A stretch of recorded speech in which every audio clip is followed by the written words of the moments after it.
30 seconds. 30 seconds. I was looking 30. for that. I have one up there. You're gonna kill me, right? You want me to? I don't really care. Yeah, Oh, it's so much nicer. 20. You can go ahead and track red whenever you're ready. 15. 15. I don't like hearing all crap. 10, 9, 8, 7, 6, 5, 4, 3, 2, 1.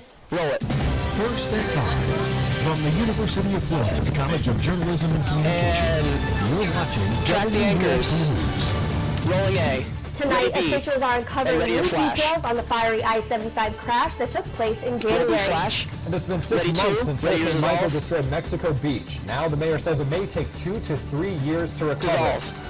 That's our top story Front. for tonight. I'm Henry Coburn. And I'm Christina Ready, Sheehan. A. Tonight, Bay Loose County front. holds a Pray for Bay gathering to mark the 6-month anniversary.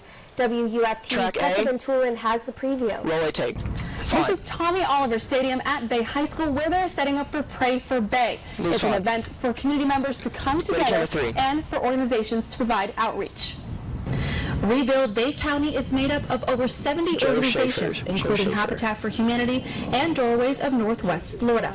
Doorways Site Administrator Joe Schaefer says they hope the event reminds everyone they are not forgotten. It does give them a sense of community and that we're still all here and we're all in this together. It's half a year later and the city is still struggling. Hurricane debris needs to be removed, residents are trying to find housing, and FEMA says it's going to take 5 to 7 years before everything gets back to normal. That's what FEMA does. FEMA is a basic support program to get people back on the road to recovery. Bay County Commissioner Griff Griffith says he hopes Pray for Bay will lift their spirits. Griffiths? It's purgatory. Is that right? You know, somewhere between heaven and hell, I guess. It's we're fighting every day. This county lost 10% of their population. They lost so much more than that.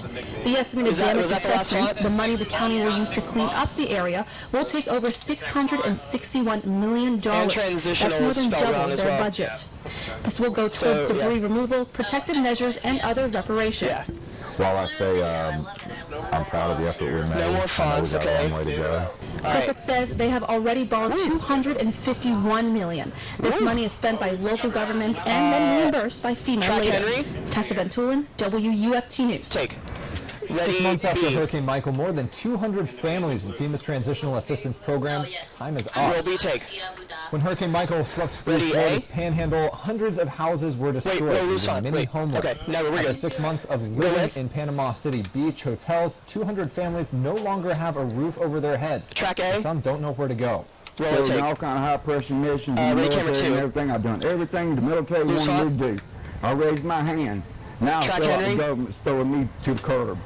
Florida emergency managers are asking FEMA for an extension. We'll have more from the Panhandle tomorrow at 5 with additional stories on our website, WUFT.org. Take. As Ready, for the font homeless 2. in Gainesville, this year's point-in-time survey found a 6% Dissolve. increase. Ready, a Volunteers breaking counted news vote? 804 homeless And go ahead and across track 5 red. counties. And 302 ready, were staying B. in local shelters, but 502 were unsheltered. It's The just the Alliance video. for the Homeless and Hungry says while the numbers may go slightly up or down year to year, it still believes the track overall red. trend is one of improving conditions and decreasing homelessness. Roll breaking news. And track Henry. Breaking news, Alachua County deputies caught up with an 3. Ocala rapper today and I'm sorry, booked him ready, on ME1 2 and felony squeeze left. charges of threatening violence.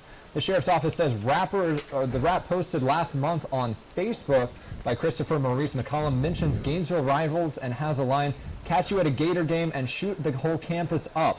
His bail is set at $50,000. Take. And you know, Christina, I really liked the weather outside today. Get ready The to clouds are pretty nice. squeeze. Yeah, I know. Ready, The shade band has one. been a really nice relief from the heat. Squeeze. I know. We're going to go ahead and check in with WUFT's we Justin tried. Revis to find out if these clouds are going to stick around through the rest of the evening. And squeeze. Well, Christina Henry, we are watching a few showers right now in the area, though they're relatively isolated and pretty small, and they should remain that way into the evening hours. You can probably see there's a few little blips there just to the north of Palatka, really hanging around in Putnam County. Though as we move into the evening hours, there is a chance of a few more showers increasing and hanging around as we go. Oh, yeah, you can do that. Hours, though they should remain pretty isolated. and scattered. B and A. B, A, With bearing those 1. clouds and that rain, we aren't going to cool off too much, unfortunately, only getting down into the mid to low 60s for most of us here in north central Florida, staying around 63 in Gainesville and Ocala, Don't drift. Center in the him rest of the area. And track Henry, take. Thank you, Justin. The Florida Highway Patrol is out with its preliminary findings on the deadly I-75 crash near Gainesville in January. The fiery wreck involved 5 vehicles, both northbound and southbound traffic, and left 7 people dead. FHP now says it started with a northbound semi hitting a car and crashing across the median into the southbound lanes. On that side, his truck hit a van full of children, a pickup, and another semi. FHP says the trucker held a valid commercial driver's license. Information suggests he was operating within the regulated hours of service, but he was unbelted and among those killed. The NTSB is also investigating. Take. Ready, camera 1. Tickets for texting and driving is all ready for the full House to consider. WUFT's Sophia LaFrance is here to talk about the impact. The bill would make it a primary offense. And you can just imagine how many people might get pulled over based on your own experiences behind the wheel. The number shows why lawmakers are warming up to the idea, with Florida having 50,000 crashes a year blamed on distracted driving. Texting. Seems like everyone does it. Even while driving. They would end up crashing. There would be other people in the car that would be injured, and a few even killed from my old high school. Due to a careless act of just looking down at your phone for a split second. Every April is Distracted Drivers Awareness Month, and every year we are reminded to put our phones down. But how often do we truly listen to this advice? You know, I hate to say it, but unfortunately, I even catch myself looking down at my phone a lot. Motorists between the ages of 20 and 24 made up the highest number of distracted drivers in last year's FHP report. And there were 52,000 distracted driver crashes in Florida alone. I've been standing here on University Avenue for about 5-10 minutes now, and I've seen about 20 drivers using their phones while operating a motor vehicle. You wouldn't try to shoot hoops while you're texting, you know, so why would we drive a 3 or 4 or 5,000 pound vehicle and we're trying to take and do texting and driving? A new bill would make texting and driving a primary offense. Right now, it's secondary. You can be cited, but only if you're first pulled over for another reason. And I think that we really need to put our lives back into focus and really focus on the safety of those around us when we are responsible for their lives, being the driver of that vehicle. Drivers also face other forms of distraction, using the radio or navigation system, maybe tending to your pets on your lap or kids in the back. Try to minimize anything that takes your eyes off the road and your hand during the wheel. And deal with anything that keeps your mind off from driving only when your car is not moving. A House bill making progress today would prevent cities and counties from making their own local laws in several areas. The sponsor says he's not judging the ideas, just protecting business from having to deal with a hodgepodge of regulations across Florida. This House bill would overrule local bans on plastic straws. There are 18 so far, and Gainesville is among 3 other places considering it. The straw bans are already facing backlash from a negative impact on some people with disabilities.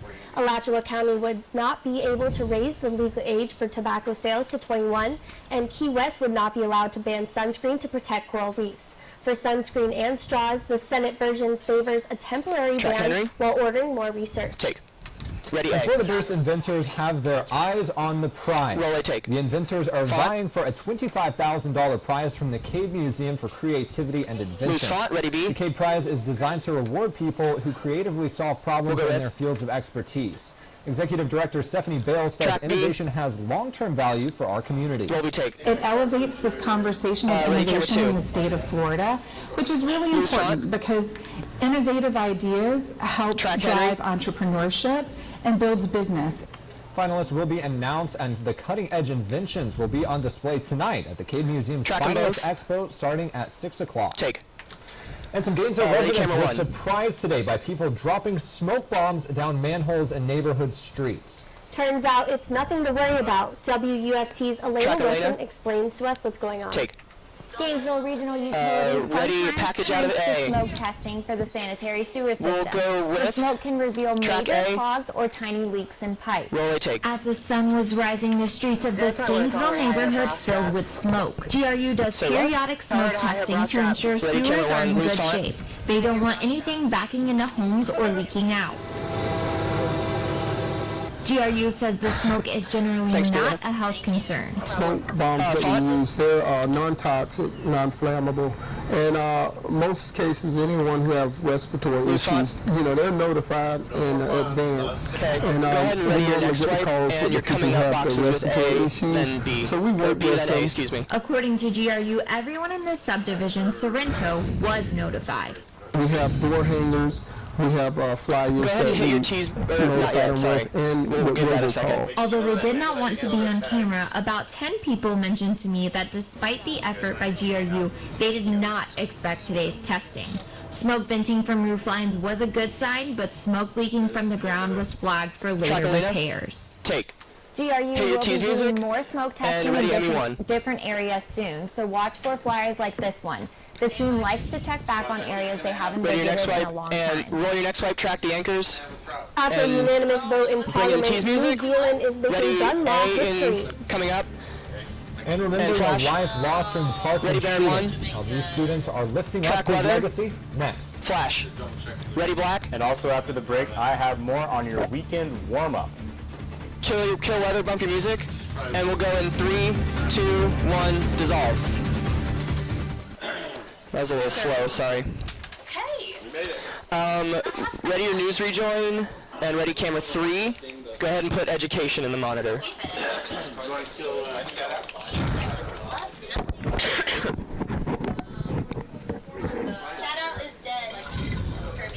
Oh, chat out is dead. Is that B block chat out?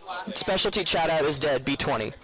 And I was kind of, in our next box. Camera 3 and 5 is the next boxes. Yep. Mark, you don't want to get the word out about tampons? Wow, Mark, what are you trying to say? When they started here locally, you know what we do here? No.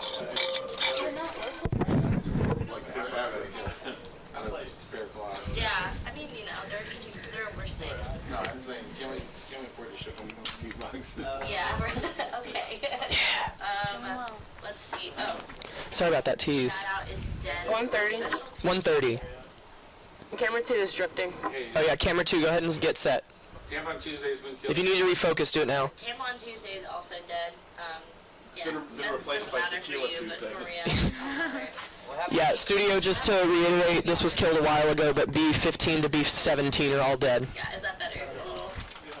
Okay, anyway, chat out is dead, and Tampon Tuesday was killed by Mark. So, you can pick that beef up with your 1 minute. 1 minute to go. 1 minute. 1 minute. Yeah. I'm not going to use that font. They can go to the next one. We love tampons too. Wednesday, that's spoiled. Yeah, it's the bottom line. Wait, what is that? What's that? The bottom line isn't formatted properly. Hey, the bottom line isn't formatted properly. Each word needs to be capitalized. So just go to the next font. Fix it or go to the next one. I mean, if you think you can fix it, we've got 30 seconds. Just don't use it. We won't use it. Go to the next one. Go ahead and track red. 15. 15 to go. Tell them again, Kirby. 15. What? Tell them again. 10. 10, 9, 8, track red, 7, 6, 5, camera 3, tilt up just a little bit. 3, 2, 1, roll it. You're watching WUFT TV News. Ready, B. Welcome back. 1 month after the fatal shooting in Christchurch, New Zealand is making history. In a nearly unanimous vote, New Zealand's parliament is passing new gun laws. Roll, B, take. The laws will make military-style weapons illegal. The new law prohibits the use of most semi-automatic weapons, any parts that could convert guns into semi-automatics, high-capacity magazines, and some shotguns. It will also require owners of illegal guns to turn them in. 50 people died in the 2 shootings in Christchurch, and many of the dozens injured are still recovering. Roll it, take. Mr. Speaker, we are ultimately here because 50 people died and they do not have a voice. We in this House are their voice. And today, Mr. Speaker, we have used that voice wisely. The law will take effect on Friday after it is approved by the New Zealand Governor General. Take. Ready, camera 1. And on Wednesdays, we bring you local and nationwide education news. WUFT's education reporter Maria Roberts joins us with these stories. Students in Florida honored a victim killed in the Marjorie Stoneman track a little higher, take. last year. Former athletic director Chris Hickson lost his life trying to disarm the shooter in the February 2018 rampage. Students at South Broward High paid tribute to Hickson with a day of service in his honor. WSVN's Alex Browning reports. Roby take. I just want to say thank you very much for volunteering. Loose font. Back it up a little bit. It wasn't your typical Tuesday for students here at South Broward High School. Many spent the morning in dirt working together to clean the school's reading garden and transform it into an outdoor classroom, all in honor of former athletic director Chris Hickson.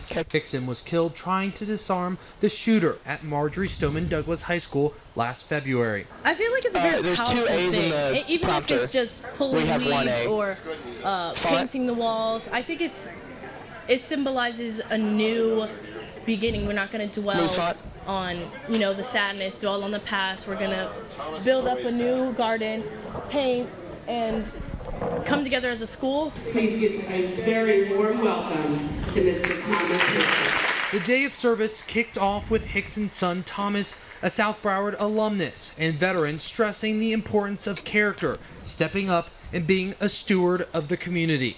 And although students may not have known his father, Thomas hopes his father's legacy will inspire them as he has inspired him. You don't have to be successful in the sense of, being a CEO of a company or, making $200,000 a year. I mean, he was just successful in the fact that he helped children every day. Cool.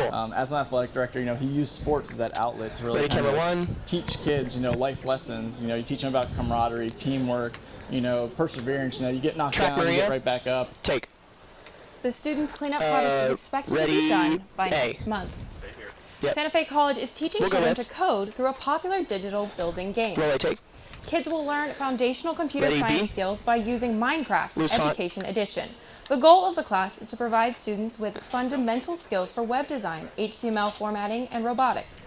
Instructor Gwen Thompson says coding concepts are easier to grasp using a game format. A lot of people are afraid of coding because they think it might be boring. Done this way, it's very natural. They're learning several different ways, and the kids just pick it up in a very natural sort of way.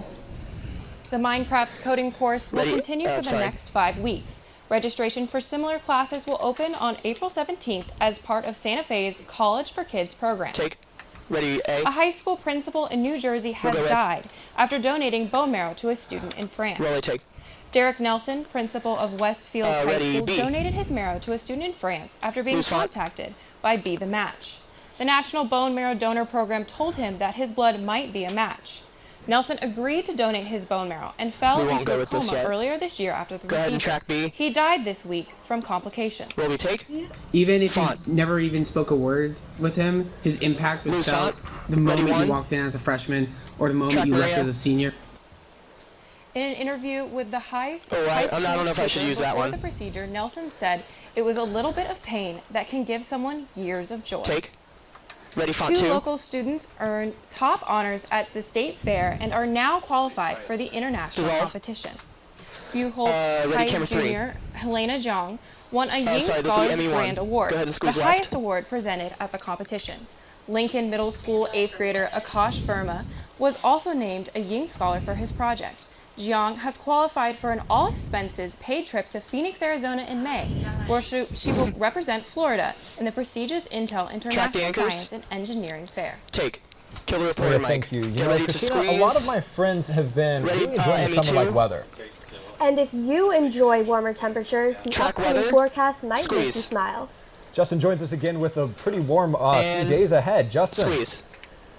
Well, guys, it's definitely going to continue to get warm here in north central Florida. Right now at the University of Florida Weather Center, it's still about 2:30 here. Ready camera 1, sports in the monitor. It feels like 80 because we don't have too much humidity.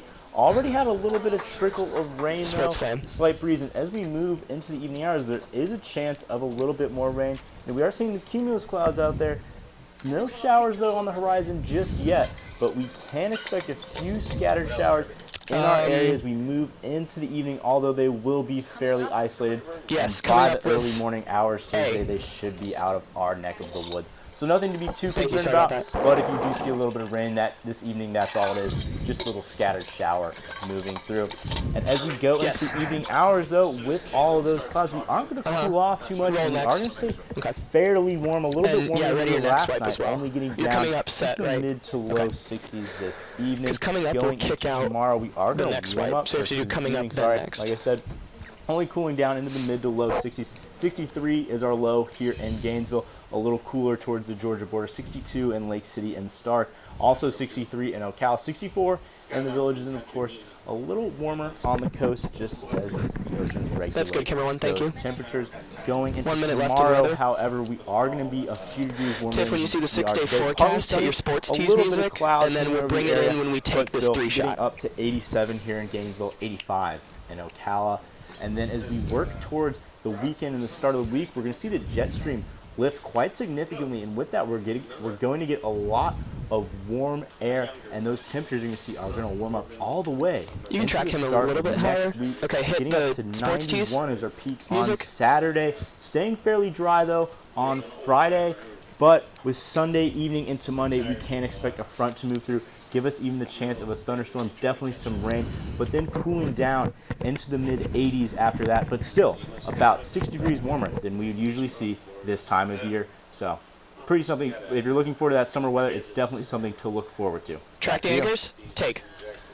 Ooh, not the next wipe. The Florida Gators softball team is back in action re-cue the next wipe, bring in the music. WUFT sports anchor Caitlin Todd has more on the matchup tonight. That's right. The number 6 ranked Gators take on the University of South Florida tonight for the second time this season. Coming up in sports, we'll preview Florida's game tonight as they look to improve their 15-game win streak over the Bulls. Don't go anywhere. Sports is up next. Killer Mike, bump the music.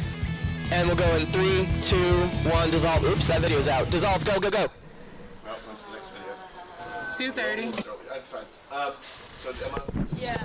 Okay. Yeah. Yeah, we just cut to camera 1. I was just like in the whole next wipe zone, and that's why that happened. Sorry about that. Time to place for everything. Okay. That was not the time or place. Moved up 3 foot on it. Not even use So,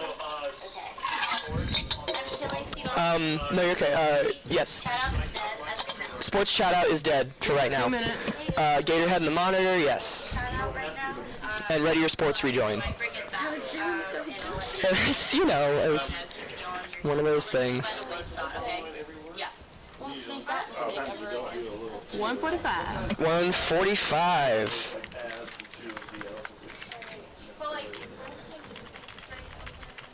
So we didn't steal Masters, did we? We did. Oh, great. It's also, I mean, you can use that. You can use that, I thought, too. 1:30. Sorry, there's no other full screen for sports. Okay. Let's do it. Let's use font 2. Yes, 3 and 5. No, we don't need boxes here. Mm-mm. Can you give me time one more time, Bria? You're 1:10. 1:10. Okay.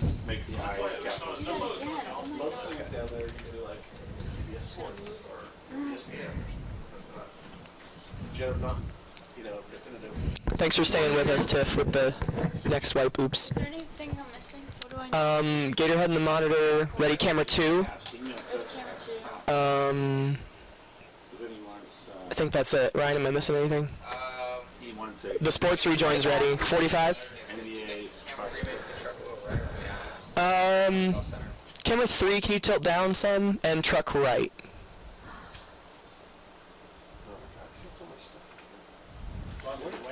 30. 30 to go. Oh, yeah, that was 30 seconds. 30. And then yeehaw. Yeehaw. A little more. 3. Also, I love the red dress. It looks great. And the hoops. Nice job. 15. That should be good right there. 15. 10. 9. 8. Track red. 7. 6. 5. 4. 3. 2. 1. Roll it. Track Caitlin. On the diamond tonight, the Gators softball team welcomes an out-of-conference opponent in a midweek home game. Welcome back to sports. I'm Caitlin Todd. Tonight, Florida hosts the Bulls from USF in their second meeting of the season. Florida is coming off of their first SEC series sweep of the season last weekend over the Arkansas Razorbacks. The sixth-ranked Gators enter the game tonight with a 26-3 record against non-conference opponents. The Gators have won 15 straight over the Bulls and lead the series all-time with a 48-13 record. First pitch against the Bulls is set for tonight at 7. Well, if you're a Gator fan, you know that beating Florida State is one of the finer things in life, but imagine beating them 11 straight times. That's just what the Gator baseball team did last night as they defeated the Noles in Tallahassee by a score of 3-1. After being all tied up at one heading into the top of the ninth, the Gators struck back and reclaimed their lead. With 2 outs and 2 runners on, Gator junior Kirby McMullen went in to pinch hit and came up clutch, sending a double down the right field line that would bring in Will Dalton and Kendrick Carlisle to score the win for the Gators last night. Last night marked the 3rd straight season series sweep over their in-state rival. Florida now looks to improve their 4-8 conference record this weekend as they host South Carolina to kick off a 3-game series starting Thursday night. Temperatures may be heating up here in Florida as we approach the summer months, but it's still pretty chilly in one part of the state. That's in Tampa tonight, where the NHL best Tampa Bay Lightning are taking on the Columbus Blue Jackets in the first round of the Stanley Cup playoffs. The Bolts for the second year in a row have been nothing short of exceptional thus far, even winning the President's Trophy for the league's best record at 62 wins. Tampa's 62 wins also matches the NHL record for the most victories in a season. However, the Lightning have still yet to make it over their playoff plateau, having not won a Stanley Cup in nearly 15 years. Tampa Bay has certainly gotten close in recent years, losing it in the conference finals 2 of the last 3 years and coming up just short in the 2015 Stanley Cup finals. A run for the finals starts tonight as they host Columbus, with puck drop happening at 7 p.m. 2 games on Tuesday night ended the NBA ended in emotional scenes as 2 basketball legends marked their retirements in front of home crowds. Surrounded by friends, family, and thousands of fans and spectators, Dwayne Wade put on one final show in Miami as he prepares for his retirement from the NBA. Wade scored 30 points in the 122-99 win over the 76ers on Tuesday night. His career will officially come to a close tonight in Brooklyn when Miami plays its regular season finale. Ahead of his official retirement, Wade had some time to reflect on his career. I went back upstairs and had a moment to myself. And I had a moment to talk and say things I needed to say to the man above. And just, to thank him for this opportunity, for this platform, for this ability. And I think I got a little wet in the eyes, but no one's seen it. And rolling a wipe. And over in Dallas Tuesday night, Dirk Nowitzki scored a season high of 30 points in the Mavericks win over the Phoenix Suns. After the game, the Mavericks star announced that he plans to retire at the end of the season. The 14-time All-Star has spent his 21 seasons exclusively with Dallas, leading the team to 15 playoff appearances and its first and only championship win in 2011. The Mavs play their final regular season game tonight against the Spurs as NBA fans say goodbye to not one, but 2 basketball legends. A golf tradition unlike any other has returned. Thursday marks the beginning of the 2019 Masters Tournament at the famed Augusta National Golf Club in Georgia.